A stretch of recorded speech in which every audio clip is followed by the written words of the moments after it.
யூடியூப்குள்ளே போகிறதுக்கு வந்து web development தான் வந்து ஒரு ஈஸியான வே அப்படின்னு சொல்லி நிறைய பேர் சொல்லிட்டாங்க. ஸோ ஃபஸ்ட்டு இப்போது ஜோகோல எப்படி இன்டர்வியூ ஆப்பர்ச்சுனிட்டி கிடச்சிதுன்னா, ஸோ நான் வந்து சாஃப்ட்வேர் டெவலப்பருக்காக அப்ளை பண்ணியிருந்தேன். அப்ளை பண்ணி 1 வீக்ஸ்க்கு அப்புறம் வந்து எனக்கு மெயில் வந்துருந்தது. லைக் ஃபஸ்ட்டு அந்த ஆப்டிடியூட் ரவுண்டில் எத்தனை பேர் இருந்தாங்க, அதுலேருந்து எத்தனை பேர் ஃபில்டர் அவுட் பண்ணியிருந்தாங்க? ஆக்சுவலாக வந்து நான் மெக்கானிக்கல் இன்ஜினியரிங். ஓகே, அதனால் வந்து மெக்கானிக்கலில் யாருமே ஐடி சைடு போகணும், சாஃப்ட்வேர் சைடு போகணும்னு சொல்லி யாருமே யோசிக்கல. நீங்கள் என்ன மாதிரி ப்ராஜெக்ட் பண்ணி ரெஸ்யூமில் போடுறீங்க? பிகாஸ் ஆஃப் ரெஸ்யூமில் போட்டிருக்க ப்ராஜெக்ட்டை பார்த்து தான் ரெஸ்யூம் ஷார்ட் லிஸ்ட் பண்ணுறாங்க மோஸ்ட் ஆஃப் தி இடத்துல. Hello Techies, in today's podcast we connecting with one of our special guests. So நிறைய பேர் நம்மளோட பாட்காஸ்ட்ல 5 years 10 years எக்ஸ்பீரியன்ஸான கேண்டிடேட் கூப்பிட்டு பேசியிருக்கோம். இன்ஃபேக்ட் ஆஃப் ஃப்ரெஷர்ஸ் இல்லை ஜாப் எடுக்கும்னு நினைக்கிறவங்களையும் கூப்பிட்டு பேசியிருக்கோம். ஸோ இந்த பாட்காஸ்ட்ல அவர் ஸ்பெஷல் கெஸ்ட் கம்ப்ளீட்டாக உங்களை மாதிரி ஒரு ஜாப் சீக்கராக இருந்து ஜாப் சர்ச் பண்ணிட்டு இருக்காரு. இந்த 2025 தான் பாஸ் அவுட் ஆயிருக்காரு. ரீசெண்டாக அவர் ஜோகோல இன்டர்வியூ அட்டன் பண்ணியிருக்காரு. நம்ம எல்லாத்தோட ட்ரீம் கம்பெனி இருக்காரு ஜோகோல போய் எப்படியா பிளேஸ் ஆகணும் அப்படிங்கிறது தான். ஸோ அவ்வளோ பெரிய ஒரு ப்ராடக்ட் பேஸ்ட் கம்பெனியில் ரீசெண்டாக இன்டர்வியூ கொடுத்துருக்காரு. ஸோ அவரோட எக்ஸ்பீரியன்ஸை லிங்க்டின்ல ஷேர் பண்ணியிருந்தாரு. எப்படி இருந்துச்சு, ஃபர்ஸ்ட் ரவுண்ட் எப்படி இருந்துச்சு, செகண்ட் ரவுண்ட் எப்படி இருந்துச்சு, என்ன மாதிரி ப்ரிப்பேர் பண்ணியிருந்தாருன்னு ஷேர் பண்ணியிருந்தாரு. ரொம்பவே இன்ஸ்பைரிங்காக இருந்துச்சு. ஸோ அதனால இந்த பாட்காஸ்ட்க்கு அவரை கொண்டு வந்திருக்கோம். ஸோ அவரோட இன்டர்வியூ எக்ஸ்பீரியன்ஸை பற்றியும் ப்ளஸ் அவர் அந்த ஐடி ஜாப் எடுக்கிறதுக்கு என்னென்ன விஷயங்கள்லாம் க்ரோத் த்ரூ பண்ணிட்டு இருக்காரு அப்படிங்கிற விஷயத்தை பற்றி இந்த வீடியோ கம்ப்ளீட்டாக பார்க்க போகிறோம். ஸோ நீங்கள் ஜோகோ மாதிரியான ஒரு பெரிய ப்ராடக்ட் பேஸ்ட் கம்பெனிக்கு இன்டர்வியூ அட்டன் பண்ணணும்னு பார்த்துட்டீங்கன்னா கண்டிப்பாக இந்த பாட்காஸ்ட் மூலிமா you will get some clarity என்ன மாதிரி இருக்கு, ஸோ நீங்கள் எப்படி ப்ரிப்பேர் பண்ணிக்கணும் அந்த மாதிரியான ஒரு சில ஐடியாஸ் உங்களுக்கு கிடைக்கும். கண்டிப்பாக ஸ்கிப் பண்ணாமல் டில் எண்ட் வரையும் பாருங்க.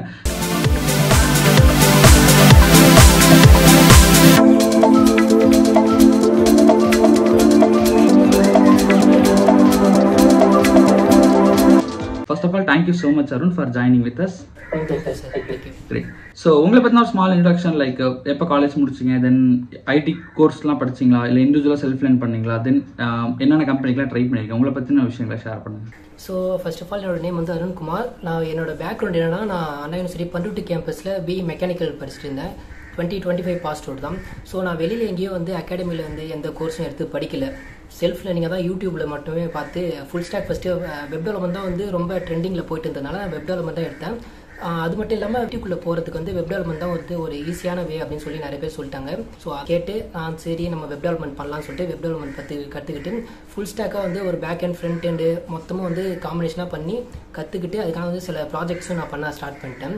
ஸோ நெக்ஸ்ட் வந்து இந்த பெரிய எம்என்சி கம்பெனிக்கு போகணும் அப்படின்றதுக்காகவே ஜோகோ இந்த மாதிரி ப்ராடக்ட் பேஸ்ட் கம்பெனி போகணுன்றதுக்காகவே என்ன இம்பார்ட்டண்டாக தேவைப்படுது அப்படின்னு பார்க்கும்போது டிஎஸ்சியை வந்து அவங்க மஸ்ட்டாக கேட்டிருந்தாங்க. ஸோ அதனாலேயே வந்து ஜாவா வந்து படிக்க ஆரம்பித்தேன். ஜாவா லேர்ன் பண்ணி ஜாவாவில் ஸ்ட்ராங் ஆகிட்டு நெக்ஸ்ட் வந்து டிஎஸ்சியை ப்ராக்டிஸ் பண்ணிட்டு இருக்கேன் இப்போ. Okay, super, great.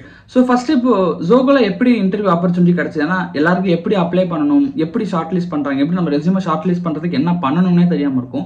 உங்களுக்கு இன்டர்வியூ கால் வரதுக்கு இல்லை இன்டர்வியூ போகிறதுக்கு நீங்கள் என்னென்ன ஸ்டெப்ஸ் எடுத்தீங்க அதுக்கு முன்னாடி?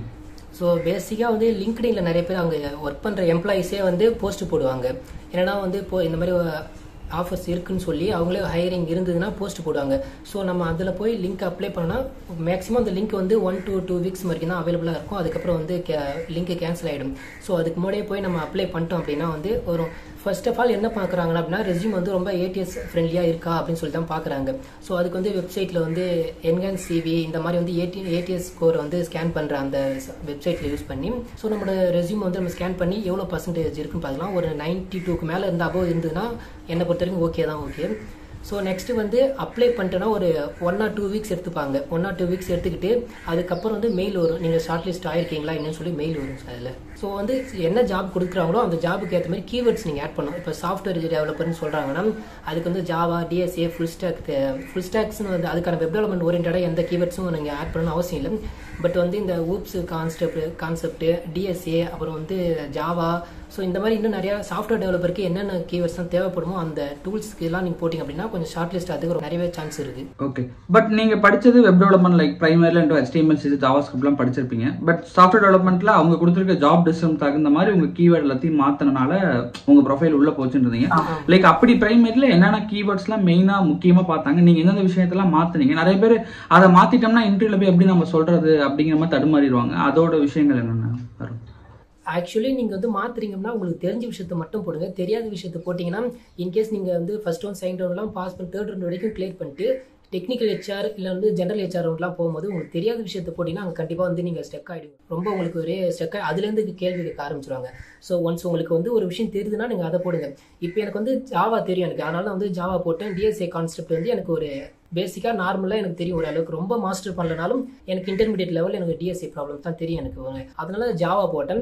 அடுத்து வந்து பிஹெச்பி பைத்தான். இப்போ எனக்கு பைத்தான் தெரியும் எந்த அளவுக்குன்னா ரொம்ப ஸ்ட்ராங் கிடையாது, ஜாவா அளவுக்கு பைத்தான் ஸ்ட்ராங் கிடையாது. அதனால நான் வந்து பைத்தான் நான் ஆட் பண்ணல. இன்கேஸ் நான் அதில் ஆட் பண்ணனா எனக்கு ரெஸ்யூமே இங்கே ஷார்டேஜ் ஆனாலும் அங்கே டெக்னிக்கல் ஹெச்ஆருக்கு கொஸ்டின் கேட்கும்போது பைத்தான் ரிலேட்டடாக ஏதாவது கொஸ்டின் கேட்டாங்கன்னா என்னால் வந்து ஆன்சர் பண்ண முடியாது, ஏன்னா நான் ஸ்ட்ராங் கிடையாது. ஸோ உங்களுக்கு ஒரு விஷயம் தெரியுதுன்னா நீங்கள் அந்த கீவேர்ட்ஸை மட்டும் ஆட் பண்ணுங்க. தேவையில்லாத ஆட் பண்ணிங்கன்னா ஷார்டேஜ் ஆகிடும். ஆனால் உங்களால் நெக்ஸ்ட் ரவுண்ட் வந்து கிளியர் பண்ண முடியாது. ஸோ தெரிஞ்சது மட்டும் நீங்கள் ஆட் பண்ணால் நல்லது. Okay, super. ஸோ இப்போ நீங்கள் வந்து ஜோவால இன்டர்வியூ அட்டன் பண்ணது என்ன ரோலுக்கு அட்டன் பண்ணீங்க, எந்த டேட்டில் எவ்வளோ ரீசெண்டாக அட்டன் பண்ணீங்க, ப்ளஸ் அங்கே இன்டர்வியூ ரவுண்ட்ஸ் எல்லாமே எப்படிலாம் இருக்குது? ஸோ நான் வந்து சாஃப்ட்வேர் டெவலப்பருக்காக அப்ளை பண்ணியிருந்தேன். அப்ளை பண்ணி 1 வீக்ஸ்க்கு அப்புறம் வந்து எனக்கு மெயில் வந்துருந்தது. இப்போனா மே 31 அன்னைக்கு எனக்கு ஃபர்ஸ்ட் ரவுண்ட் இருக்குன்னு சொல்லி இன்வைட் பண்ணியிருந்தாங்க. மதியம் பேட்ச் 12:30க்கு வந்து அட்டன் பண்ணியிருந்தேன். என் கூட வந்து மொத்தம் வந்து ஒரு 600 to 700 பீப்புள்ஸ் வந்து என் கூட எக்ஸாம் எழுதியிருப்பாங்க. மொத்தம் என்னன்னா 10 aptitude question, 10 C output question கேட்டிருந்தாங்க. மோஸ்ட்டாக வந்து ஆப்டிடியூடு வந்து ரிப்பீட்டட் கொஸ்டின் தான் கேட்டிருந்தாங்க. ஆனால் ஜோகா பொறுத்தவரைக்கும் என்ன பார்க்குறாங்கன்னா ஆப்டியை வந்து மோஸ்ட்டாக அவங்க கவர் பண்ணுறது கிடையாது. அது கொடுக்குற ப்ரோக்ராமிங் அவுட்புட் கொஸ்டினை வந்து எந்த அளவுக்கு நீ வந்து கரெக்டாக போடுறீங்க அப்படின்றத பேஸ் பண்ணி அதை வச்சு தான் எனக்கு தெரிஞ்சு அதை வச்சு தான் வந்து ஷார்ட் லிஸ்ட் பண்றாங்கன்னு நான் நினைக்கிறேன். ஏன்னா அங்கே வந்த 10 ஆப்டிடியூட் கொஸ்டினுமே வந்து ரிப்பீட்டட் கொஸ்டின். நான் வந்து ரீசெண்டாக ஒரு யூடியூப் சேனலில் பார்க்கும்போது பிளேலிஸ்ட்டை செக் பண்ணும்போது இந்த கொஸ்டின் அதில் வந்து இருந்தது, சேம் வேல்யூ சேம் கொஸ்டின் அதே தான் வந்து இருந்தது. ஸோ நிறைய பேருக்கு அந்த ஆப்டிடியூட் கொஸ்டின் 10க்குமே தெரிஞ்சிருக்கும் ஆன்சர். ஸோ எனக்கு தெரிஞ்சு சி அவுட்புட் கொஸ்டினை பேஸ் பண்ணி தான் வந்து கேட்டிருந்தாங்க. ஓகே, தென் அடுத்த ரவுண்ட் என்ன மாதிரி இருந்துச்சு? நெக்ஸ்ட் வந்து 1 மந்த்துக்கு அப்புறம் பிரேக் விட்டாங்க. 1 மந்த்துக்கு எந்த வரல, ரிஜெக்ட் ஆன மெயில் வரல, செலக்டட் மெயில் எதுவுமே வரல. 1 மந்த் ஆஃப்டர் வந்து எனக்கு மெயில் வந்து இந்த மாதிரி நீங்கள் செலக்ட் ஆகிட்டீங்க, 1 or 3 டேஸில் வந்து நாங்கள் கால் பண்ணணும்னு சொல்லி ஒரு மெயில் வந்துருந்தது. அவங்க மெயில் போட்டு நெக்ஸ்ட்டு வந்து ஒரு 2 டேஸில் எனக்கு கால் பண்ணாங்க. ஹெச்ஆர் கால் பண்ணி இது மாதிரி நீங்கள் வரணும், ஜாப் ஷிஃப்ட் பண்ணணும், அந்த வந்து ஷிஃப்ட்டுலாம் வந்து சேஞ்ச் பண்ணுவாங்க, உங்களால் வந்து லொக்கேஷன் சேஞ்ச் பண்ண முடியுமா, இது மாதிரி நிறைய கொஸ்டின்ஸ் கேட்டிருந்தாங்க. ஸோ அதுக்கெல்லாம் எல்லாம் சொல்லி முடிச்சதுக்கப்புறம் நீங்கள் என்னை வந்து ஜூலை 4th அன்னைக்கு என்ன வர சொல்லியிருந்தாங்க செகண்ட் ரவுண்டுக்கு. ஸோ கம்பெனிக்கு போனதுக்கப்புறம் ஒரு 5 கொஸ்டின் கொடுத்துருந்தாங்க, 5 டிஎஸ்சி கான்செப்டில். 5மே எப்படி இருந்ததுன்னா வந்து ஒரு ஹேக்கர் ரேங்க்ல கான்டெஸ்ட் மாதிரி கிரியேட் பண்ணியிருந்தாங்க. ஹேக்கர் ரேங்க்ல ஜஸ்ட் வந்து நீங்க டைப் பண்ணிட்டு அது சப்மிட் பண்ணீங்கன்னா டெஸ்ட் கேஸ் அவங்க கொடுக்க டெஸ்ட் கேஸ் எல்லாமே கிளியர் ஆயிடுச்சு அப்படின்னா ஓகே, அதுவே ஹேக்கர் ரேங்கே வந்து உனக்கு ஸ்கோர் வந்து பேஸ்ல ஸ்கோர் கொடுத்துருது. ஸோ அந்த ஸ்கோரை பேஸ் பண்ணி யார் டாப், ஃபர்ஸ்ட், செகண்ட், தேர்டுன்ற மாதிரி ரேங்க் ஆர்டர்ல அதுவே ரெடி பண்ணிடுது. ஃபர்ஸ்ட் ரவுண்ட்ல 63 மெம்பர்ஸ் வந்து கிளியர் ஆயிருந்தாங்க ஃபர்ஸ்ட் ரவுண்ட்ல. செகண்ட் ரவுண்டுக்கு வந்து 63 வந்து இருந்தாங்க. அப்போ ஓகே, லைக் ஃபர்ஸ்ட் அந்த ஆப்டிடியூட் ரவுண்ட்ல எத்தனை பேர் இருந்தாங்க, அதுல இருந்து எத்தனை பேர்த்த ஃபில்டர் அவுட் பண்ணியிருந்தாங்க, இப்போ செகண்ட் ரவுண்ட்ல எத்தனை பேர்த்த ஃபில்டர் அவுட் பண்ணாங்க? ஸோ ஃபர்ஸ்ட் ரவுண்டில் வந்து செலக்ட் ஆனது 63 மெம்பர்ஸ் வந்து செலக்ட் ஆயிருந்தாங்க. செகண்ட் ரவுண்டுக்கு வந்திருந்தாங்க. செகண்ட் ரவுண்ட்லேருந்து 8 பீப்புள்ஸ் தான் வந்து செலக்ட் ஆகி தேர்ட் ரவுண்டுக்கு போயிருந்தாங்க. தென் தேர்ட் ரவுண்டுங்கிறது என்ன மாதிரி இருக்குன்னு சொல்லியிருந்தாங்க, லைக் நெக்ஸ்ட் ரவுண்ட் போகிறோம் அப்படிங்கிற பட்சத்தில். நெக்ஸ்ட் ரவுண்ட் பற்றி எதுவும் சொல்லலை, எந்த மாதிரின்னு சொல்லி எதுவும் க்ளூ கொடுக்கல. பட் அங்கே போயிட்டு வந்த ஸ்டூடெண்ட்ஸ் சில பேர்ட்ட கான்டாக்ட் நம்பர் வாங்கி கேட்கும் போது சிஸ்டம் டிசைன்ஸ் இந்த மாதிரி தான் கேட்டாங்கன்னு சொன்னாங்க. ரொம்ப டீப்பாக வந்து ஊப்ஸ் கான்செப்ட் தான் ரொம்ப டீப்பாக கேட்டிருந்தாங்க. ஊப்ஸ் கான்செப்ட் வந்து ரொம்ப நீங்கள் ஸ்ட்ராங்காக கற்றுக்கிட்டீங்கன்னா ஓகே, அதை கிளியர் பண்ணிடலாம் மோஸ்ட்டாக. ஓகே, அன்ஃபார்ச்சுனேட்லி நீங்கள் செகண்ட் ரவுண்டில் இதாகிட்டீங்க, எலிமினேட் ஆகிட்டீங்க, ரைட்? ஓகே ஓகே, உங்களுக்கு தெரிஞ்ச அந்த 8 பேர்த்தில் யாராவது ஒருத்தர் செலக்ட் ஆகி ஃபைனல் ரவுண்ட் வரையும் போனவங்க யாராவது கான்டாக்ட் பண்ணலாம் பேசியிருந்தீங்களா? அது எனக்கு தெரியல, யாரும் கான்டாக்ட் பண்ணும்போது எனக்கு கிடைக்கல, யார் எத்தனை பேர் செலக்ட் ஆனாலும் தெரியல இப்போ எனக்கு. ஓகே, ஸோ லைக் நீங்கள் எப்போ ப்ரிப்பரேஷன்லாம் ஸ்டார்ட் பண்ணீங்க? லைக் இப்போ தான் காலேஜ் முடிச்சிருக்கீங்க, 2025 2-3 மாதம் தான் ஆகுது. நீங்கள் உங்களோட ஜேர்னி எந்த வருஷம் ஸ்டார்ட் பண்ணீங்க, தென் எப்படி படிக்க ஆரம்பிச்சிங்க இந்த விஷயம் எல்லாத்துக்குமே? நான் ஃபர்ஸ்ட்டு காலேஜ் செகண்ட் இயர்லேருந்தே வெப் டெவலப்மெண்ட், அந்த வெப் டெவலப்மெண்ட் வந்து காலேஜ் செகண்ட் இயர்லேருந்தே கற்றுக்க ஆரம்பிச்சிட்டேன். செகண்ட் இயர், தேர்ட் இயர் வரைக்கும், ஃபோர்த் இயர் வரைக்குமே ஃபுல்லாக வெப் டெவலப்மெண்ட்டே. டெக்னிக்கல் ஸ்டாக்ஸ் என்னென்ன அதில் கற்றுக்கிட்டீங்க? ஸோ நான் வந்து மீன் ஸ்டாக் அதெல்லாம் எதுவுமே ஃபோக்கஸ் பண்ணல. எனக்கு அப்படி ஒன்று இருக்குன்றதே எனக்கு ஸ்டார்டிங்கில் தெரியாது. யாருமே வந்து எனக்கு கைட் பண்ணல, எதுவுமே தெரியாது எனக்கு. அப்படி எனக்கு தெரிஞ்சு ஓகே, ஃப்ரண்ட் எண்டில் வந்து HTML, CSS, Java script use பண்ணுவாங்க, பூட்ஸ்ட்ராப் ஃப்ரேம்வொர்க் யூஸ் பண்ணுவாங்க, லைப்ரரி அதெல்லாம் ஓகே. பேக் எண்டுக்கு வந்து PHP, டேட்டாபேஸ், MySQL, ஸோ இதில் யூஸ் பண்ணி தான் நான் ஃபுல் ஸ்டாக் பண்ணேன். இதை பண்ணி ப்ராஜெக்ட் பண்ணிட்டேன். ஒரு 2-3 ப்ராஜெக்ட் பண்ணி ஒரு காலேஜுக்காகவே ஒரு ப்ராஜெக்ட் பண்ணி சப்மிட் பண்ணியிருந்தேன் காலேஜுக்கு. ஓகே, ஸோ செகண்ட் இயர்லேருந்து உங்களுக்கு இன்ட்ரெஸ்ட் எடுத்து படிக்க ஆரம்பிச்சிங்க. நீங்கள் இப்போ செல்ஃப் லேர்னாக தான் பண்ணீங்க. நீங்கள் என்னென்ன மாதிரி ரிசோர்ஸஸ், என்ன மாதிரி யூடியூப் சேனல்லாம் ரெஃபர் பண்ணி வீடியோலாம் பார்த்து படிச்சிங்க இப்படி செல்ஃப் லேர்னாகவே? ஸோ ஃபஸ்ட்டு வந்து யூடியூப்பில் நீங்கள் வெப் டெவலப்மெண்ட் போட்டிங்கன்னா வந்து நான் வந்து தமிழ் சேனல் ஃபஸ்ட்டு பார்க்கல. எனக்கு ஃபஸ்ட்டு தமிழ் சேனல் பார்க்கல. இங்கிலீஷில் வந்து simple.devன்னு சொல்லி ஒரு சைனீஸ் சேனல் தான் இருக்கு. ஸோ அவர் வந்து இங்கிலீஷ் தான் நடத்துவார். ஒரு 8 hours வீடியோஸ் இருக்கும். HTML + CSS ரெண்டுத்துக்கு மட்டும் 8 hour கவர் பண்ணிருப்பாரு. அதை பார்த்தாலே பேசிக்காக அவர் என்னன்னா யூடியூபோட டெம்ப்ளேட் லேஅவுட்ல யூடியூப் வெப்பேஜ் எப்படி கிரியேட் பண்ணலாம்னு சொல்லி அவர் போட்டிருந்தாரு. ஸோ அது 8 hours வந்து அதுக்கு லேர்ன் பண்ணதுக்கப்புறம் என்னால் HTML CSS பற்றி ஒரு பேசிக் கான்செப்ட் தெரிஞ்சது. ஓரளவுக்கு எனக்கு அது புரிஞ்சிச்சு. தென் வந்து அவரே ஜாவா ஸ்கிரிப்டுக்கு வந்து 21 hours வந்து அவரே ஒரு வீடியோ போட்டிருப்பாரு. பட் 21 hours நம்ம பார்க்கணுமான்னு சொல்லி எனக்கு கொஞ்சம் லேசியா இருந்துச்சு. அவ்வளோ நேரம் வந்து ஸ்பெண்ட் பண்ணி பார்க்கணுமா அப்படின்னு சொல்லிட்டு நான் சரி வெப் டெவலப்மெண்ட்டுக்கு ஜாவா ஸ்கிரிப்ட்ல என்னென்ன தேவைப்படும் சொல்லி ஒரு கீவேர்ட்ஸ் ChatGPT போட்டு எடுத்தேன். லைக் வந்து வெப் டெவலப்மெண்ட் கூட எப்படி கம்யூனிகேட் ஜாவா ஸ்கிரிப்ட் பண்ணுன்றது மட்டும் ஒரு சில ஸ்டெப்ஸ் டாபிக்ஸ்லாம் கொடுத்தது. ஸோ அதை மட்டும் தனித்தனியாக தமிழ் சேனல்ஸ்லாம் பார்த்து அது கூட ரிலேட்டட் பண்ணி ப்ராஜெக்ட் பண்ண ஆரம்பிச்சிட்டேன் நான். ஏன்னா கற்றுக்கிட்டே இருந்தால் கடைசி வரைக்கும் படிச்சுட்டே இருந்தால் ஒன்றும் வேலைக்கு ஆகாது. ஸோ ப்ராஜெக்ட் நெக்ஸ்ட் ப்ராஜெக்ட் பண்ணும்போது அதில் சின்ன சின்ன ப்ராப்ளம்ஸ் வரும், எரர்ஸ் வரும். ஸோ அது மூலியமாக கற்றுக்கிட்டா இன்னும் நம்மளுக்கு எக்ஸ்பீரியன்ஸ் கெயின் ஆகும்னு சொல்லிட்டு ப்ராஜெக்ட் பண்ண ஆரம்பிச்சிட்டேன் ப்ரோ நான். ஓகே, நீங்க என்ன மாதிரி ப்ராஜெக்ட்ல பண்ணி ரெஸ்யூம்ல போடுறீங்க? பிகாஸ் ஆஃப் ரெஸ்யூம்ல போட்டிருக்க ப்ராஜெக்ட்டை பார்த்து தான் ரெஸ்யூமும் ஷார்ட் லிஸ்ட் பண்றாங்க மோஸ்ட் ஆஃப் தி இடத்துல. பிகாஸ் ஆஃப் நீங்க உங்க ப்ராஜெக்ட் நல்லா போட்டிருக்கீங்கன்னு நினைக்கிறேன், அதனால உங்க ரெஸ்யூம் ஷார்ட் லிஸ்ட் பண்ணிருப்பாங்க. நீங்க அப்படி உங்க ரெஸ்யூம் என்ன மாதிரி ப்ராஜெக்ட் போட்டுருந்தீங்க, என்ன ப்ராஜெக்ட்ல நீங்க பண்ணிருக்கீங்க? ஸோ நான் வந்து பேசிக்காக காலேஜுக்கு வந்து ஒரு ப்ராஜெக்ட் பண்ணி கொடுத்தேன். என்னன்னா வந்து பேசிக்காக வந்து எங்கள் காலேஜ் வந்து இப்போ அண்ணா யூனிவர்சிட்டி பிட் கேம்பஸ். ஏதாவது ஒரு டேட்டாஸ் வேணும், ஸ்டூடெண்ட்ஸோட டேட்டா எடுக்கணும், ரிசல்ட் எடுக்கணும், எல்லாமே வந்து மெயின் அண்ணா யூனிவர்சிட்டியில தான் போய் நாங்கள் அந்த வெப் பேஜில் தான் லாகின் பண்ணி எடுக்க வேண்டியதாக இருக்கும். ஸோ அதுக்கு என்கிட்ட நான் என்ன சொல்யூஷன் கண்டுபிடிச்சேன்னா, ஒவ்வொரு காலேஜுக்கும் தனித்தனியாக ஒரு வெப் பேஜ் அட்மின் டேஷ்போர்டோட இருந்ததுன்னா ஸோ நம்ம அதில் லாகின் பண்ணி அந்தந்த ஸ்டாஃப் HOD மூலியமா லாகின் பண்ணி அவங்க பார்த்துக்கலாம். அந்த ஸ்டூடெண்ட்ஸோட டேட்டாவெல்லாம் வந்து அவங்க ரெக்கவர் பண்ணி எடுக்க முடியும் அப்படின்னு தெரிஞ்சுது. ஸோ அதனால வந்து நான் வந்து என்ன கிரியேட் பண்ணேன்னா, ஒரு college university management system create பண்ணேன். அதில் என்ன பேசிக்காக என்ன பண்ணுன்னா, ஒரு ஸ்டூடெண்ட்ஸோட டேட்டாவை வந்து என்ட்ரி பண்ணலாம், டேட்டாவை ஸ்டோர் பண்ணி வச்சுக்கலாம், ரிசல்ட்டை ஸ்டோர் பண்ணி வச்சுக்கலாம். தென் வந்து அட்மின் பேனல் அதை கிரியேட் பண்ணேன். HOD ஒவ்வொரு டிபார்ட்மெண்ட் HODக்கும் ஒரு லாகின் பாஸ்வேர்டு கொடுத்து அவங்க வந்து அந்தந்த டிபார்ட்மெண்ட்டோட ஸ்டூடெண்ட்ஸோட டேட்டாவெல்லாம் வந்து அவங்களால ஆக்சஸ் பண்ண முடியும். ஸோ அந்த மாதிரி வந்து ஒவ்வொரு டிபார்ட்மெண்ட்டுக்கு HODக்கும் ஒரு account user ID password ready பண்ணேன். தென் வந்து அதுக்கப்புறம் எங்கள் பிளேஸ்மெண்ட் ஆஃபீஸருக்கு வந்து அந்த ப்ராஜெக்ட் நான் பண்ண ப்ராஜெக்ட் அவங்களுக்கு சில ஸ்டூடெண்ட்ஸ் மூலிமா அவருக்கு போச்சு. ஸோ அவர் என்னை வந்து அப்ரோச் பண்ணி இன்னும் கொஞ்சம் இந்த 2-3 ஃபீச்சர்ஸ் சொல்லி இதை கொஞ்சம் ஆட் பண்ணினா இன்னும் கொஞ்சம் நல்லா இருக்கும், சூப்பராக இருக்கும்னு சொல்லி சொன்னார். ஸோ என்ன ப்ராஜெக்ட்னா, ஸ்டூடெண்ட்ஸோட ரிசல்ட் வந்தது அப்படின்னா அந்த ரிசல்ட்டை டேரெக்டாக வந்து பேரண்ட்ஸோட வாட்ஸ்அப்புக்கு அனுப்புகிற மாதிரி ஆட்டோமேட்டிக்காக ஸ்டூடெண்ட்ஸோட ரிசல்ட் ஒரு டிஃபால்ட் டெம்ப்ளேட் கொடுத்துறாரு. இந்த டெம்ப்ளேட்டில் எடிட் பண்ணி ஆட்டோமேட்டிக்காக உங்களுக்கு பேரண்ட் நம்பருக்கு வாட்ஸ்அப்பில் PDF போயிடணும். தென் வந்து எனக்கு ஒரு PDF டவுன்லோட் பண்ணுற மாதிரி எனக்கு வேணும்னு சொல்லி இந்த 2 ஃபீச்சர் சொன்னார். ஸோ அதுக்கு வாட்ஸ்அப்போட API கால் எடுத்து API யூஸ் பண்ணி அந்தந்த பேரண்ட்டோட நம்பருக்கு போகிற மாதிரி அதையும் ரெடி பண்ணி கொடுத்தேன். ஸோ அது இதான் ப்ரோ பண்ணேன் நான். ஃபர்ஸ்ட் ப்ராஜெக்ட் காலேஜுக்கு பண்ணது ப்ராஜெக்ட் இவ்வளோ தான். Super bro. ஸோ எல்லாருமே ப்ராஜெக்ட் ரொம்ப முக்கியம்னு சொல்லுவேன். ஸோ எல்லாருமே ஜென்ரலாக இன்ஸ்டியூட்டில் படிக்கும், ஸோ எல்லா இடத்துலையுமே பேசிக் ப்ராஜெக்ட் பண்ணுவாங்க. பட் இந்த மாதிரி ரியல் டைம் ப்ராஜெக்ட் தான் எப்பவுமே ஒர்த்தாக இருக்கும். கண்டிப்பாக இந்த ஃபர்ஸ்ட் ப்ராஜெக்ட் அது காலேஜ்க்காக பண்ணதே ரொம்ப சூப்பராக இருந்துச்சு. ஸோ அது எப்படி பிரதர் நீங்கள் காலேஜ் படிக்கிறப்ப லைக் இந்த மாதிரி ஒரு ஐடியா வந்து இப்படி பண்ணீங்க, பட் உங்களோட சுற்றி இருந்த ஃப்ரெண்ட்ஸ் சர்க்கிள் எல்லாருமே இப்படி பண்ணலாங்க ஐடியாவில் இருந்தாங்க, நீங்கள் மட்டும் தான் தனித்துவமாக இருந்து ஹார்ட் ஒர்க் பண்ணணும் இவ்வளோ தூரம் பண்ணி வந்திருக்கீங்களா? அது எப்படி அந்த மோட்டிவேஷன் அந்த விஷயங்கள் பண்ணணும்னு வந்துச்சு?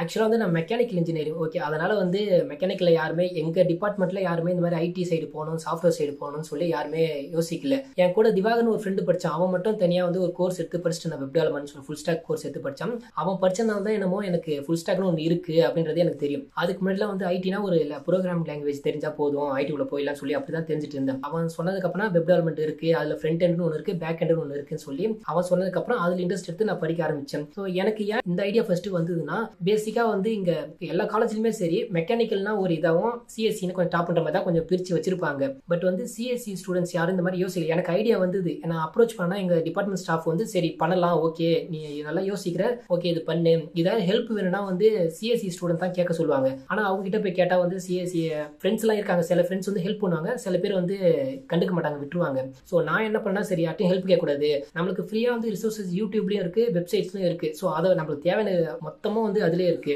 அதை யூஸ் பண்ணி நம்மளே பண்ணலாம்னு சொல்லிட்டு பண்ணதான் இது. சூப்பர். செகண்ட் ப்ராஜெக்ட் வேற என்ன ப்ராஜெக்ட் பண்ணிருக்கீங்க? செகண்ட் ப்ராஜெக்ட் ஆக்சுவலி வந்து இன்னும் நான் ப்ராசஸ்ல தான் இருக்கு, ஃபுல்லா A to Z கம்ப்ளீட் பண்ணி முடிக்கல. ஏன்னா இது வந்து நான் ப்ராடக்டா லான்ச் பண்ணலாம்னு சொல்லி எனக்கு ஒரு ஐடியா வந்தது. என்னன்னா இப்ப என்ன மாதிரி ஃப்ரெஷர்ஸா இருக்கிறவங்க வந்து என்ன அவங்களுக்கு ஏதாவது ஒரு ஸ்கில்ஸ் தெரிஞ்சிருக்கும், லைக் மைக்ரோசாஃப்ட் எக்ஸல் இல்ல வேர்ட், இந்த மாதிரி ஏதாவது சின்ன சின்ன ஸ்கில்ஸ் தெரிஞ்சிருக்கும். சம்டைம் வந்து AutoCAD மெக்கானிக்கல் ஓரியன்டான சாஃப்ட்வேர்ஸ், இந்த மாதிரி தனித்தனி ஸ்கில்ஸ் எல்லாம் தெரிஞ்சிருக்கும். ஆனா வந்து அவங்களுக்கு இந்த ஸ்கில்ஸ் எல்லாம் தெரிஞ்சிருக்கு, நான் எந்த ஜாபுக்கு போகலாம், அதுக்கு இன்னும் இந்த ஜாபுக்கு போகலாம், என்ன ஸ்கில்ஸ் இன்னும் நான் வந்து லேர்ன் பண்ணிக்கணும், என்ன டூல் யூஸ் பண்ணணும், பண்ணணும், அதுக்கான ரோட் மேப் என்ன, ஸ்டெப் பை ஸ்டெப் எதுவுமே தெரியாது, மென்டர் பண்றதுக்கு எதுவுமே தெரியாது. யூடியூப்ல பார்த்தா இப்போ அவங்க வந்து ஒரு சொல்லுவாங்க, ஸோ ஓகே சாஃப்ட்வேர் டெவலப்பருக்கு இதெல்லாம் படிக்கணும், வெப் டெவலப்மெண்ட்னா இதெல்லாம் படிக்கணும்னு சொல்லி சொல்லுவாங்க. பட் இவங்களுக்கு ஆல்ரெடி தெரிஞ்ச டூல்ஸ், தெரிஞ்ச ஸ்கில்ஸ், டெக் ஸ்டாக்லாம் வச்சு என்ன ஜாபுக்கு போகலாம் சொல்லி யாருக்கும் அவ்வளோவா ஐடியா இருக்காது. ஸோ என்னோட அந்த ப்ராப்ளம்க்கு சொல்யூஷனாக தான் நான் இந்த ப்ராஜெக்ட் ரெடி பண்ணேன். என்னன்னா லைக் வந்து ஒரு வெப் அப்ளிகேஷன் தான் கிரியேட் பண்ணேன். சர்ச் பார் மாதிரி இருக்கும், நம்ம போய் இன்புட்டாக கொடுக்கணும். ஏன்னா வந்து எனக்கு என்னென்ன ஸ்கில்ஸ்லாம் தெரியும் சொல்லி இன்புட் கொடுத்து சர்ச் கொடுத்தேன் அப்படின்னா வந்து பேக்ரவுண்டில் நீங்கள் கொடுத்த டெக் ஸ்டாக்லாம் வந்து பேக்ரவுண்டில் என்ன பண்ணணும்னா அந்த டெக் ஸ்டாக்லாம் எடுத்துக்கிட்டு ஏஐ மூலியமா இந்த டெக் ஸ்டாக்கு இந்த ஜாப்லாம் வந்து ஓகே ரிலேட்டடாக இருக்குன்னு சொல்லி ஒரு ஸ்கோர் பேஸ் பண்ணி கிரியேட் பண்ணும். 100க்கு 90%, 80% சொல்லி ஸ்கோர் கிரியேட் பண்ணும். ஸோ ஸ்கோரை பேஸ் பண்ணி உங்களுக்கு வந்து ஏதாவது ஒரு டாப் 3 ஜாபை வந்து அது சஜஸ்ட் பண்ணும். இப்போ வந்து AutoCAD, எனக்கு மெக்கானிக்கல AutoCAD தெரியும், கிளியோ தெரியும், இந்த மாதிரி டிசைனிங் சாஃப்ட்வேர் தெரியும். அதே சமயம் எக்ஸல் மாதிரியான வேர்ட்ஸ், பிபிடி ரெடி பண்ண, பவர் பாயிண்ட் இது தெரியும், அண்ட் HTML CSS தெரியும் அப்படின்னு சொல்லி நான் கலந்து ஒரு கீவேர்ட் கொடுக்குறேன் அப்படின்னா எனக்கு வந்து ஒரு 3 ஜாப் கொடுக்கும். நீங்க வந்து ப்ராடக்ட் டிசைனரா போகலாம், அண்ட் வந்து நீங்க டேட்டா என்ட்ரி வேலைக்கு போகலாம், அண்ட் ஆல்சோ வெப் டெவலப்பரா போகலாம் சொல்லி ஒரு 3 கொடுக்கும். ஸோ அந்த 3 இதுலேயே வந்து உங்களுக்கு எது உங்களுக்கு இன்ட்ரெஸ்ட்னு சொல்லி நீங்களே செலக்ட் பண்ணீங்கன்னா அதுக்கான road map, step by step, என்ன ப்ராஜெக்ட் எவ்வளோ டைம் எடுத்துக்கலாம், அதுக்கு இன்னும் என்னென்ன டூல்ஸ்லாம் கற்றுக்கிட்டா இன்னும் அட்வான்ஸ் லெவலில் கற்றுக்கலாம்னு சொல்லி சஜஸ்ட் பண்ணும் ப்ரோ. அது சூப்பர், கிரேட் பிரதர், செமையான ஒரு ஐடியாவாக இருக்குது. ஸோ இந்த மாதிரியான ப்ராஜெக்ட் எல்லாமே தான் கண்டிப்பாக இண்டஸ்ட்ரியில் இருக்கவங்களுக்கும் தேவை, கம்பெனியில் இருக்கவங்க பார்த்தாலுமே ரொம்ப இம்ப்ரெஸ் ஆகக்கூடிய விஷயங்கள். பிகாஸ் இந்த மாதிரி எடுத்துகிட்டு வரவங்க 1000ல் ஒரு பீப்புள் தான் இப்போதைக்கு ஹெச்ஆராக நான் பார்த்த வரையும் மார்க்கெட்டில் இருந்திருக்காங்க. புது ஒரு ப்ராஜெக்ட் ரியல் டைமில் என்ன இருக்கோ அந்த விஷயத்தை எடுத்துடணும். ஸோ கண்டிப்பாக ஃப்ரம் ஒரு மெக்கானிக்கல் இன்ஜினியரிங் பேக்ரவுண்ட்லேருந்து தென் ஐடி போகணும்னு ஒரு டெசிஷன் எடுத்து தென் வந்து இது பண்ண ஆரம்பிச்சிருக்கீங்க. ஸோ நிறைய பேர் வந்து ஐடி படிக்கலாம்னு ஆரம்பிச்சாவே நிறைய பேர் வந்து லேப்டாப் இல்லை என்கிட்ட அம்மா லேப்டாப் தான் இருக்குது, இல்லை என்கிட்ட வந்து இந்த விஷயம் இல்லை, அந்த விஷயம் இல்லை, இன்டர்நெட் இல்லை, ஸோ இந்த மாதிரி நான் வந்து என்னோட நேட்டிவ்ல இருக்கேன், சொல்லித்தர ஆள் இல்லைன்னு சொல்லி நிறைய பேர் வந்து அது ஒருலாம் பேரிகேட்டாக பார்க்குறாங்க. பட் நான் உங்களை பார்க்குறப்ப ஃபர்தர்லி நீங்கள் வந்து உங்களோட ரொம்ப ஹார்ட் கோரான ஒரு நேட்டிவான ஒரு டவுன் சைடில் இருக்கீங்க, ஃபர்தர்லி இன்ட்டு ஒரு நார்மலான காலேஜில் படிச்சிருந்தோம், அது மெக்கானிக்கலாக இருந்து எல்லாமே வந்து உங்களுக்கு வந்து ஒரு செட்பேக்காக தான் இருக்குது. எதுவுமே வந்து ஐடி ஜாப்புக்கான விஷயம் இல்லை. பட் அது எல்லாத்தையுமே தாண்டி நீங்கள் வந்து மேப் பண்ணியிருக்குங்கிற விஷயம் ரொம்பவுமே ஒரு இன்ஸ்பயரா இருக்கு எனக்கு கேட்குறப்போ. அதை எப்படி பண்ணீங்க, எப்படி அந்த விஷயங்களை எவ்வளோ தூரம் உங்களை மோட்டிவேட் பண்ணி கொண்டு போகுது?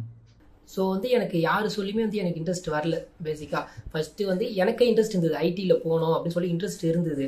பட் வந்து எனக்கு காலேஜில் ஃப்ரீ சீட் வந்து மெக்கானிக்கல் வந்து ஃப்ரீ சீட் கிடச்சிது. ஸோ அப்போ நான் சில பேர்கிட்ட யூடியூப்லேயும் சரி எனக்கு தெரிஞ்ச ரிலேட்டிவ் கிட்டையும் கேட்கும்போது ஐடியில் போனால் ஸ்கில் முக்கியமா இல்லை வந்து எஜுகேஷன் முக்கியமானு சொல்லி 2 விஷயம் கேட்டேன்.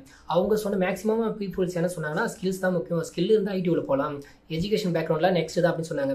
ஸோ எனக்கு இன்ட்ரெஸ்ட் இருந்ததுனால நான் வந்து சரி நம்ம வந்து இன்ட்ரெஸ்ட் நம்மளுக்கு இருக்குது, செல்ஃப் லேர்னிங் பண்ணி ஸ்கில்ஸ் டெவலப் பண்ணிக்கலாம், அதே சமயம் கிடைச்ச ஃப்ரீ சான்ஸையும் வந்து விடக்கூடாதுன்னு சொல்லிட்டு ஃப்ரீயாக நான் மெக்கானிக்கல் கோர்ஸை கம்ப்ளீட் பண்ணேன். தென் வந்து யூடியூப் இந்த மாதிரி ரிசோர்ஸ் எல்லாம் எடுத்து பார்த்து ப்ராஜெக்ட்லாம் பண்ணி எனக்கு செல்ஃப் டெவலப்மெண்ட் பண்ணி நான் என்னோட ட்ரீம் அச்சீவ் பண்ணுறதுக்கான ஸ்டெப்ஸ் எடுத்து வச்சுட்டு இருக்கேன் ப்ரோ.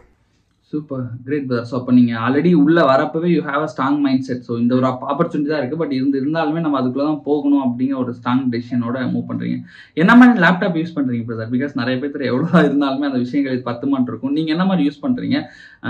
உண்மையிலுமே ஒரு ஹைஃபை லேப்டாப் அந்த அளவுக்குலாம் இருந்தால் தான் ஒரு விஷயங்கள்லாம் பண்ண முடியும். நிறைய பேர் ஏன் அவ்வளோ பெரிய ப்ராஜெக்ட்லாம் பண்ணுறேன் ப்ரோ, என்கிட்ட லேப்டாப் கூட ஒழுங்கா இல்லை அப்படிம்பாங்க. ஸோ உங்களோட சஜஷன் என்ன? ஸோ நான் வந்து கவர்மெண்ட் லேப்டாப் தான் யூஸ் பண்ணுறேன். எனக்கு 11th கொடுத்த அதே கவர்மெண்ட் லேப்டாப் தான் யூஸ் பண்ணுறேன் இப்போ வரைக்குமே. சின்ன லேக் இருக்கும், பட் வெப் டெவலப்மெண்ட்டுக்கு மோஸ்ட்டாக இதுவே ஓகே தான், அந்த அளவுக்கு வந்து எந்த பிரச்சனையுமே வராது இதில். அண்டு நான் சாஃப்ட்வேர் டெவலப் பண்ணுறதுக்கு, டிஎஸ்ஏ பண்ணுறதுக்கு, ப்ராப்ளம் சால்விங்க்கு, இதுக்கு எல்லாமே வந்து எனக்கு இந்த லேப்டாப் வந்து பக்காவாக இருக்குது, இதில் எந்த பிரச்சனையுமே எனக்கு இல்லை. ஸோ ஃபியூச்சரில் வேணால் வேறு ஏஐ டெவலப் பண்ணுறது இந்த மாதிரி ஏதாவது ப்ராஜெக்ட் வேணால் கொஞ்சம் ஹை லெவலில் தேவைப்படும். பட் நீங்கள் ஃபஸ்ட்டு பிகினராக லேர்ன் பண்ணுறீங்கன்னா உங்களுக்கு அம்மா லேப்டாப்பே ஓகே தான், அதில் எந்த பிரச்சனையுமே இல்லை, இதே ஓகே தான் இது. Okay, super, great brother. So இந்த பாட்காஸ்ட்டில் நிறைய விஷயங்கள் ஷேர் பண்ணீங்க. ரியலி நான் ஃபஸ்ட்டு பாட்காஸ்ட் இன்வைட் பண்ணுறப்போ ஜோகோவோட இன்டர்வியூ எக்ஸ்பீரியன்ஸை தாண்டியுமே அதுதான் எக்ஸ்பெக்ட் பண்ணி இன்வைட் பண்ணியிருந்தோம். பட் அதை தாண்டியுமே நீங்கள் ரொம்ப நிறைய விஷயங்கள் சூப்பராக பண்ணிட்டு இருக்கீங்க. இப்போ நிறைய பேர் வேலை தேடிட்டு இருக்காங்க, ஒரு ஃப்ரெஷராக இருந்துமே. நிறைய பேர்த்த நீங்களும் பார்த்துருப்பீங்க, இன்டர்வியூ போகிற இடத்துலையும் பார்த்துருப்பீங்க, இல்லை ஃப்ரெண்ட்ஸாவோ கம்யூனிட்டிக்குள்ளேயே இருப்பாங்க. அவங்க எல்லாத்துக்கும் என்ன விஷயங்கள்லாம் அவங்க மிஸ் பண்ணுறாங்கன்னு நீங்கள் பார்த்து ஃபீல் பண்ணுற ஒரு விஷயமா இருக்குது. நிறைய பேர் பண்ணுற மிஸ்டேக்காக அதை நான் பார்க்குறேன் அப்படின்னா அதை பார்க்குறீங்க. ஸோ வந்து நிறைய பேர் என்ன பண்ணுறாங்கன்னா ஒரு ஆல்ரெடி இருக்கிற ஒரு ரெஸ்யூமோட டெம்ப்ளேட்டே எடுத்து அப்படியே வந்து கீவேர்ட்ஸ் ஆட் பண்ணுறாங்க. ஸோ அது எதுக்கு ஆட் பண்ணுறோம் என்னன்னு சொல்லி ஒரு விஷயமே தெரியாமல், ஸோ இப்போ ஏதாவது ஒரு டெவலப்மெண்ட்டுக்கு ஹைரிங் போகுது அப்படின்னா அதுக்கு என்னென்ன தேவையோ அதை போட்டுடுறாங்க. பட் அந்த ஸ்கில்ஸ் ஸ்டாக்லாம் நம்மளுக்கு தெரியுமா அப்படின்னு கேட்டால் டவுட்டு தான். ஸோ அவங்களுக்கு தேவையான ஸ்கில்ஸை போட்டு டெம்ப்ளேட் அவங்களே வந்து ஓனாக கிரியேட் பண்ணும் போது ஸோ கீவேர்ட்ஸ்லாம் ஆட் பண்ணி பண்ணலாம். அப்போ வந்து அவங்க ரெஸ்யூமோட ஒரு நாலேஜும் இருக்கும், எப்படி பண்ணலாம் என்ன பண்ணலாம் அப்படின்னு. அது மட்டும் இல்லாமல் ஒரே ஒரு ரெஸ்யூம் வச்சுக்கிட்டே வந்து எல்லா கம்பெனிக்கும் எல்லா ரோலுக்குமே அப்ளை பண்ணுவாங்க. வெப் டெவலப்மெண்ட்டுக்கு வந்து ஒரு ரெஸ்யூம் வச்சிருப்பாங்க, அதே வந்து சாஃப்ட்வேர் டெவலப்மெண்ட் வெப் டெவலப்மெண்ட்ற பேரை ரிமூவ் பண்ணிட்டு சாஃப்ட்வேர் டெவலப்பர்ன்ற மட்டும் தான் ரீப்ளேஸ் பண்ணுவாங்க. மற்றபடி அந்த ப்ராஜெக்ட், டெக் ஸ்டாக், சர்டிஃபிகேட் இது மாதிரி என்னென்ன வாங்கினாங்களோ அது எல்லாமே அப்படியே டிஃபால்ட்டாக அப்படியே தான் இருக்கும். ஸோ ஒவ்வொரு ரோலுக்கு என்ன தேவையோ அதோட கீவேர்ட்ஸை போடுங்க. சாஃப்ட்வேர் டெவலப்பருக்கு HTML தேவை, HTML CSS தெரிஞ்சிருக்கும், ஜாவாஸ்கிரிப்ட் தெரிஞ்சுன்னு சொல்லி அவங்க எக்ஸ்பெக்ட் பண்ண மாட்டாங்க. தெரிஞ்சிருந்தா ஓகே, அது வந்து எக்ஸ்ட்ரா குவாலிஃபிகேஷன் தான். பட் வந்து அது அவங்க எக்ஸ்பெக்ட் மஸ்ட் அப்படின்னு சொல்லவே மாட்டாங்க. அவங்களுக்கு தேவையானது உனக்கு வந்து ப்ராப்ளம் கோர் ஜாவா தெரியுதா, கோர் உங்கள் ப்ரோக்ராமிங் லாங்குவேஜில் உங்களுக்கு கோராக வந்து எல்லாமே தெரியுதா, DSA தெரியுமா, ஊப்ஸ் கான்செப்ட்லாம் ரொம்ப டீட்டெயிலாக இருக்கா அப்படின்னு சொல்லி அவங்க செக் பண்ணாங்க. ப்ளஸ் என்னோட சஜஷன் என்னன்னா, DSA வந்து படிக்கிறீங்கன்னா சைட் பை சைடு வந்து சிஸ்டம் டிசைன்ஸும் கொஞ்சம் பார்க்க ஆரம்பிச்சிருங்க. ஏன்னா வந்து சிஸ்டம் டிசைன்ஸும் தெரிஞ்சாதான் வந்து உங்களை வேலைக்கு பாதிப்பாக எடுக்கிறாங்க. ஸோ சிஸ்டம் டிசைன்ஸ் வந்து எந்த பெரிய product based company, MNC company போனாலுமே வந்து கண்டிப்பாக சிஸ்டம் டிசைன் வந்து ஒரு ரவுண்டாக வரும். So system design side by side நீங்கள் பார்த்தீங்க அப்படின்னா வந்து உங்களுக்கு ரொம்பவே ஹெல்ப்ஃபுல்லாக இருக்கும். Super, great brother. ஸோ நிறைய ஆட் பண்ணியிருந்தீங்க. கண்டிப்பாக நிறைய பீப்புளுக்கு இதை பார்த்துட்டு இருக்கவங்களுக்கும் நிறைய சின்ன சின்ன டவுட்ஸ்லாம் இருக்கும். ஸோ கண்டிப்பாக உங்கள் LinkedIn ஐடியை நான் கீழே கொடுக்குறேன். பீப்புள் வந்து இன்னும் நிறைய பேர் உங்களை மாதிரியே தடுமாறிட்டோ இல்லை உங்களை மாதிரி ஸ்ட்ரகிள் பண்ணி இருந்து மேலே வரணும்னு நினச்சிட்டு இருப்பாங்க. பட் உங்கள்கிட்ட பெரியவங்க எக்ஸ்பர்டைஸ் இருக்க பீப்புள் சொல்கிறத தாண்டி நம்மளோட வேவ்ல ட்ராவல் ஆகிட்டு இருக்கவங்கள்ட்ட கேட்டு தெரிஞ்சுக்கப்போ நிறைய தெரிஞ்சுக்க முடியும். ஸோ அவங்க தான் சப்போர்ட் பண்ண ரெடியாக இருப்பாங்க. ஸோ கண்டிப்பாக உங்கள் LinkedIn ஐடியை கொடுக்குறேன். ஸோ நம்மளோட சப்ஸ்கிரைபர் நிறைய பேர் இன்ட்ரெஸ்ட் இருக்கவங்க they will reach out to you. அதே மாதிரி கண்டிப்பாக நம்மளோட வீடியோஸை உங்களோட விஷயங்களை ஒரு எக்ஸ்பர்டைஸை இண்டஸ்ட்ரியில் எக்ஸ்பர்ட்ஸில் இருக்கவங்களும் சரி, ஹெச்ஆரும் சரி பார்த்துருக்கான வாய்ப்புகளும் நிறையா இருக்குது. ஸோ உங்கள் LinkedIn ஐடி கொடுக்குறேன். டெஃபினட்டாக உங்கள் டேலண்ட்டுக்கான விஷயங்கள் உங்களை வந்து ரீச் ஆகும்னு நான் நம்புறேன். பீப்புள் ஃப்ரெஷராக இருந்தாலுமே அவரோட சப்போர்ட்டுக்காக ரீச் பண்ணலாம். ஸோ இனி ஃபவுண்டர்ஸ் ஆர் ஹெச்ஆர்ஸ் டேரெக்டாக அவரோட ப்ராஜெக்ட்லேருந்து எல்லா விஷயத்தையும் அவர் சொன்ன எக்ஸ்பிளைன் பண்ணது நீங்களே கேட்டிருப்பீங்க. So if you are more interested, so டெஃபினட்டாக அவரோட LinkedInல ரீச் அவுட் பண்ணுங்கள். Thank you so much for coming around. Really it's a great. Thank you sir, thank you.